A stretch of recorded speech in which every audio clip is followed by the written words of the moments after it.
বসন্তের শেষ সময়, চারদিকে বৈশাখের আগমনী বার্তা বাজছে। আর অল্প কিছুদিন পরেই নদীতে যৌবনের ঢেউ দেখা যাবে, কেড়ে নেবে শত শত ঘরবাড়ি। প্রকৃতির এক স্নিগ্ধ বিকেলে ছুটে চলেছি দুর্গম চরের পথে।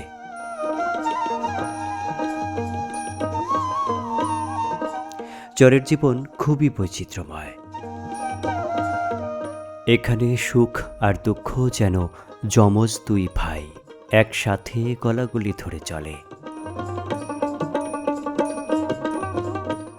জাহিদ ভাইয়ের বাইকে করে ছুটে চলেছি হাতিঘাটা চরের উদ্দেশ্যে। আজ আমরা হাতিঘাটা চরের সুন্দর বিকেলটি উপভোগ করব আপনাদেরকে সাথে নিয়ে।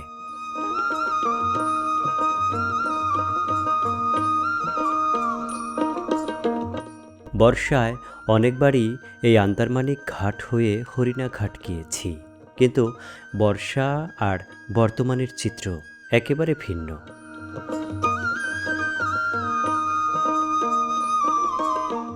বর্ষায় নদী উত্তাল থাকলেও বর্তমানে নদী কতটা শান্ত আর নীরব তা চারদিকের দৃশ্য দেখলে সহজেই অনুমেয়।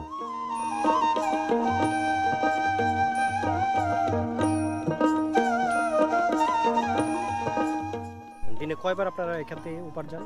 আমরা সকাল 7টা থেকে বিকাল 5টা পর্যন্ত আমাদের এখানে 6টা নাও আছে। আমাদের 2 আপ ডাউন করে যাতায়াত করে, মানে দুইবার যাইতে পারেন, দুইবার আসতে পারেন। আসতে পারি। এখন যেটা যাচ্ছে এটা 3টার দিকে যাচ্ছে। জি, জি। মানে 3টার দিকে আন্দারমানিক ঘাট থেকে যাবে হরিণাঘাট। হরিণাঘাট। আবার হরিণাঘাট থেকে আবার কয়টার দিকে আসবেন আপনি? আমি এখন যে আমার উপর একটা নাও কম আছে এই আগুন লাগার কারণে, হ্যাঁ, তো একটা নাও ইপার থেকে একটা নাও কম গেছে, ওখানে যাতায়াত করতে পারে নাই, মানে একটা নাও সার্ভিস কম গেছে। এক্ষেত্রে আমি যাই 4টা বাজে আবার সিরিয়াল নিয়ে চলে আসবো। তাহলে আপনার 1 ঘন্টা পরে জি হইছে। জি, তাহলে আমার 1 ঘন্টা পরে আসতে হইতো। এখন এটা যাওয়ার পরে আপনারা আবার চলে আসবেন। জি জি বুঝতে পারছি। তাহলে আপনার নৌকা উঠে পড়ি নাকি? জি জি, উঠেন।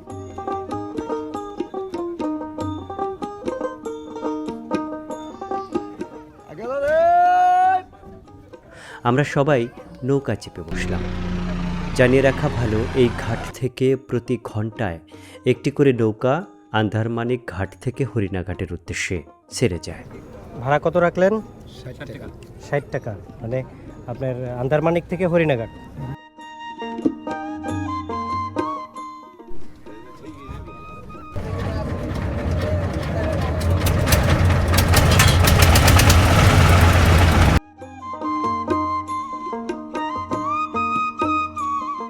নৌকা চলতে শুরু করলো শান্ত জলের বুক চিরে।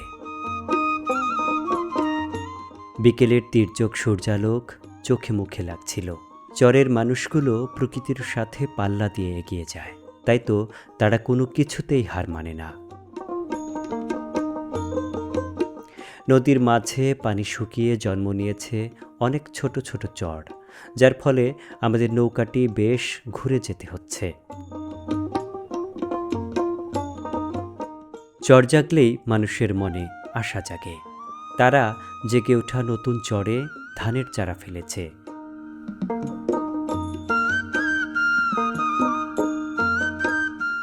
এই চারা তারা অন্য জমিতে বপন করবে, জন্ম নেবে নতুন ধান। সংসারের অভাব ঘুচবে, মুখে ফুটবে সুখের হাসি। বিকেলের স্নিগ্ধ আলোয় স্বচ্ছ জলে সূর্যের আলো পড়ে ঝিকমিক করছে। মন চাইছিল নদীর মাঝখানে এই ছোট্ট চরে নেমে পড়ি, শরীরটাকে ডুবিয়ে দেই এই টলটলে জলে। সৃষ্টিকর্তা প্রকৃতিকে কি অপরূপ মায়া দিয়ে সাজিয়েছে।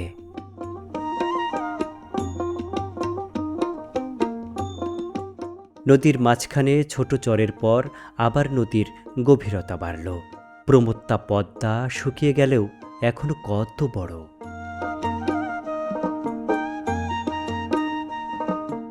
নদীর মাঝে কচুরি পানাগুলো গন্তব্যহীনভাবে ভেসে চলেছে। আমাদের চোখে পড়ল নদীতে ড্রেজার দিয়ে বালু তোলার দৃশ্য। এই বালুতেই তৈরি হয় শহরের আকাশচুম্বী অট্টালিকা। আন্ধারমানিক ঘাট থেকে হরিণা ঘাট প্রায় 30 থেকে 40 মিনিটের নৌকার পথ। প্রতিটি ঋতুর সাথেই এই হরিণা ঘাট তার রূপ বদল করে। সামনে দৃশ্যমান হরিণা ঘাট। আমাদের নৌকা আর অল্প সময়ের মধ্যেই হরিণা ঘাটে ভিড়বে। হরিণা ঘাটে আমার জন্য বাইক নিয়ে অপেক্ষা করছে ভগবানচরের জাহিদ ভাই।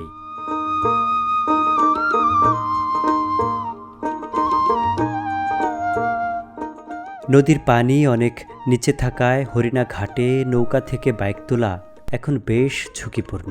পাকা হাত না হলে নৌকা থেকে বাইক চালিয়ে ওঠা বড়ই দুঃসাধ্য।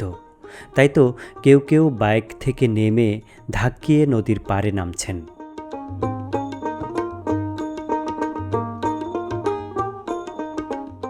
এই চরে যত দোকানপাট রয়েছে তার বেশিরভাগই মানিকগঞ্জ থেকে মালামাল সংগ্রহ করে।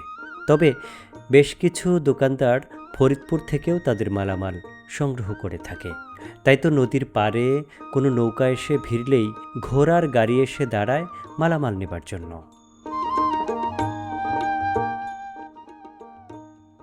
তুমি নিজেই চালাও? জি, তুমি তুমি ছোট মানুষ এই কাজ করতেছো, এটা কি তোমার আব্বু ভাই না তুমিই বাও? আমবাই। তুমিই বাও। বয়স কত তোমার? 11 11 বছর বয়স। স্কুলে যাও না? যাই কোন ক্লাসে পড়ো? পড়ি ক্লাস 4-এ।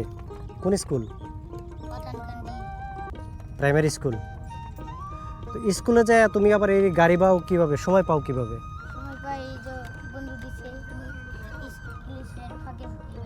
মানে এখন যে যে রোজার যে বন্ধ আছে সেই বন্ধর কারণে এই সময়টা তুমি এই এই ঘোড়ার গাড়ি দিয়ে মাল বাচ্ছো, মাল বহন করছো এবং মানুষ মাঝে মাঝে পারাপার করছো।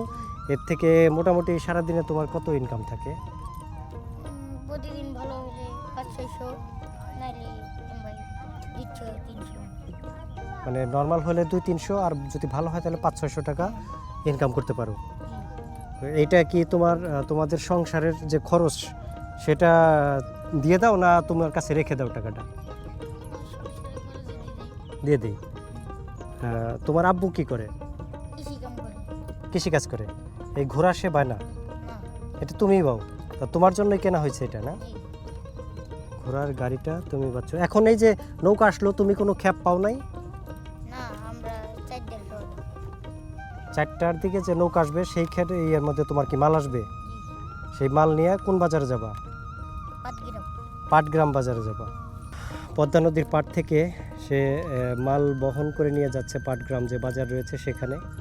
এই ছোট মানুষটিও তার সংসারের জন্য কাজ করছে, প্রতিদিন 400-500 বা 300 টাকা।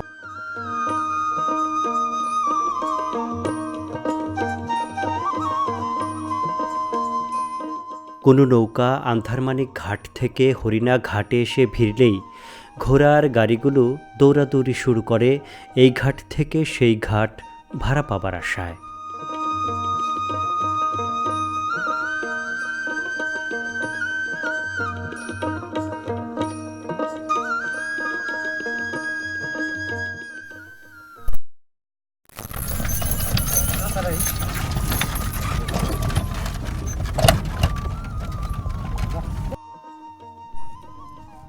রবিউল, তোমার ঘোড়ায় কামড় দেয় না? না, তো সব ঘোড়ায় তো কামড়ায়, মানুষকে কামড়ায়। তোমার ঘোড়া অনেক ভদ্র, এই জন্য কামড় দেয় না? না, ঘোড়ার গাড়ি চালাইতে আসছো? ঘোড়ার গাড়ি চালাইতে তোমার মজা লাগে? তুমি পড়াশোনা করো না? কোন ক্লাসে? ক্লাস 2-তে।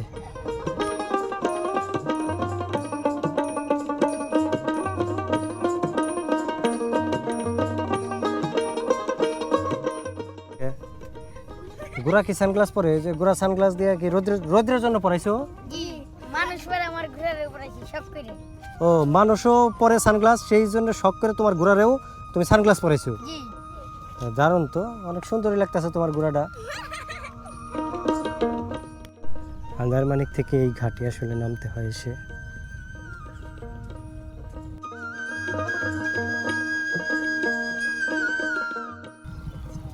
ওয়ালাইকুম আসসালাম।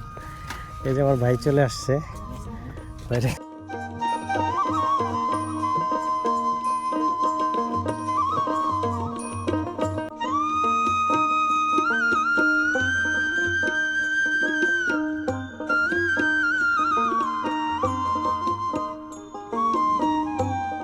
সূর্য আর বেশি বাকি নেই। আমরা বাইক নিয়ে ছুটে চললাম হাতিঘাটা চরের দিকে। পদ্মা নদীর কুল ঘেঁষে পায়ে হাঁটা যে পথ রয়েছে, সেই পথ দিয়েই আমরা ছুটে চলেছি দুর্বার গতিতে। জাহিদ ভাই এই রাস্তায় বাইক চালাতে খুবই পাকা হাত। যেই পথে আমরা হাঁটতেও অসুবিধায় পড়ব, সেই রাস্তা দিয়ে জাহিদ ভাই দুর্বার গতিতে বাইক ছুটিয়ে চলছেন। অচেনা রাস্তা, বিকেলের মিষ্টি আলো আর নাতিশীতোষ্ণ আবহাওয়ায় বেশ ভালো লাগছিল বাইকের পিছনে বসে থাকতে। প্রকৃতির রূপ যেন দু চোখ ভরে দেখছিলাম। কি অপূর্ব রূপবতী আমার এই বাংলা মা।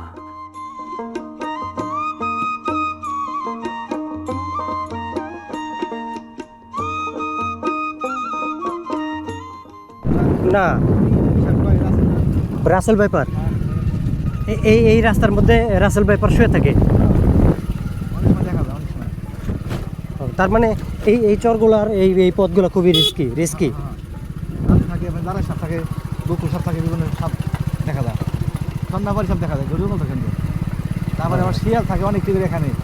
শিয়ালে মনে করেন ফাঁকা পাইলে মানুষ দাবার দেয়, কামড় দেয়, মানুষকে ধরতে আসে। হ্যাঁ, এই চরের মাঝখানে ভিতরে একটা মসজিদ দেখতেছি এখানে।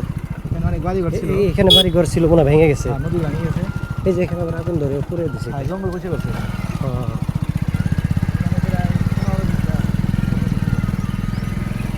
এই যে এখানে যে বাড়ি ঘর ছিল এগুলা নদীতে বিলীন হয়ে গেছে না? হ্যাঁ, এরা এখান থেকে বাড়ি ঘর ছেড়ে চলে গেছে অন্য কোথাও, হ্যাঁ। কিন্তু মসজিদটা রয়ে গেছে।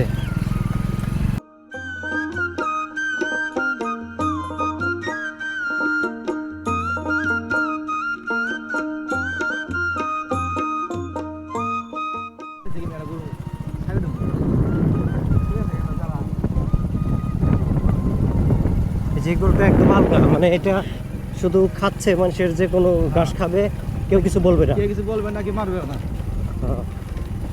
এটা থাকবে কোথায়? এরা এমনি রাস্তায় থাকবে, ও কেউ ধরে চোরে যদি নিয়ে যায়? চোরে নেয় না, এলাকা চোরে এইসব গরু নেয় না।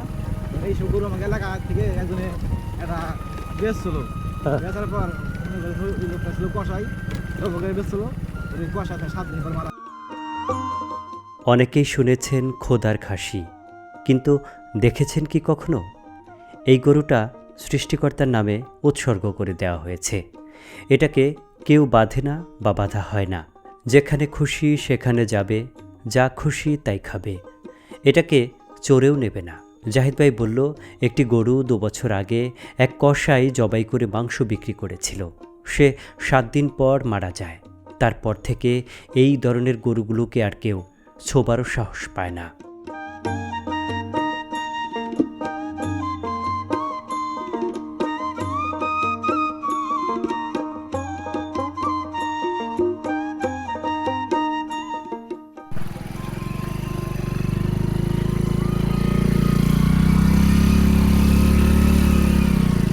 দুর্গম বালুময় রাস্তা, হাঁটু পর্যন্ত ধুলার মাঝে বাইক চালানো খুবই মুশকিল। অভিজ্ঞ ড্রাইভার ছাড়া এ রাস্তায় চালানো একেবারেই সম্ভব নয়।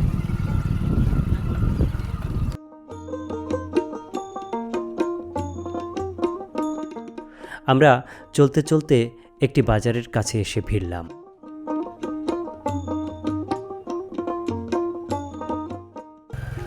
এই বাজারের নামটা হলো হাতিঘাটা বাজার না? হাতির বাজার। এটা কোন ইউনিয়নে পড়ছে বা কোন ইয়ের মধ্যে পড়ছে? আজিমনগর ইউনিয়ন বলছে। হ্যাঁ, আজিমনগর ইউনিয়ন। আজিমনগর ইউনিয়ন, হরিরামপুর থানা। হ্যাঁ, আজিমনগর। এইখানকার দোকানগুলো এরকম উঁচা উঁচা কেন? পানি উঠে নাকি? পানি হচ্ছে, বাজারের পাশে ছিল, হ্যাঁ, বাজার ভেঙে গেছে। বাজারে পানি উঠে এই জন্য দোকানগুলো উঁচা উঁচা করে বানানো হয়েছে।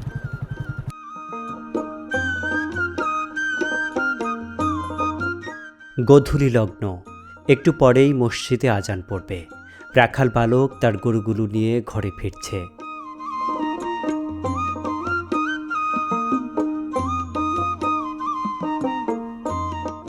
এই ভিডিওটি ধারণ করার সময় রমজান মাস চলমান। আমরা একটি দোকানে বসে গেলাম ইফতারি করার জন্য। এই বাজারের কয়েকজন ভাই ব্রাদারকে সাথে নিয়ে আনন্দের সাথে ইফতারি শেষ করলাম।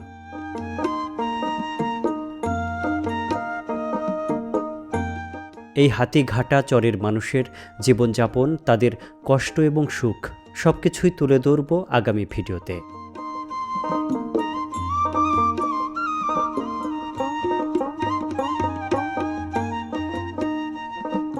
আগামী শনিবার সন্ধ্যে 7টায় ভিডিওটি প্রচারিত হবে। ততক্ষণ পর্যন্ত সবার সুস্বাস্থ্য কামনায় এখানে ইতি টানছি। আল্লাহ হাফেজ।